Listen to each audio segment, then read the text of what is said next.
Hello everyone, welcome back to new mini blog. তো আজকে আমরা চলে গিয়েছিলাম এই ভাইটার জন্মদিনে। তো শুরুতেই ওকে চটকে নিলাম, তো তারপরে আমরা কতগুলো ছবি তুললাম, যেটা না তুললেই নয়, ইটস ম্যান্ডেটরি। অনেকক্ষণ ধরে ফটো সেশনের পর্ব চলতে থাকলো, একটা দুটো করে অনেকগুলোই প্রায় ফটো তোলা হলো, আমরা যেটা ইউজুয়ালি করে থাকি।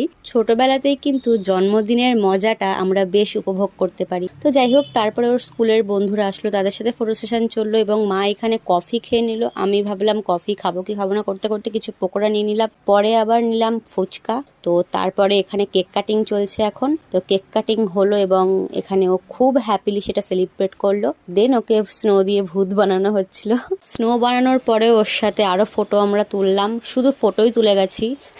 তো তারপরে আমরা চলে আসলাম খেতে। তো তারপরে খাওয়া দাওয়া সেরে আমরা বাড়ির পথে আসার উদ্দেশ্যে রওনা দিলাম। তো আজকের মিনি ব্লগটা এইটুখানি। ভালো লাগলে লাইক করে দিও, চ্যানেলটা সাবস্ক্রাইব করে দিও। টাটা।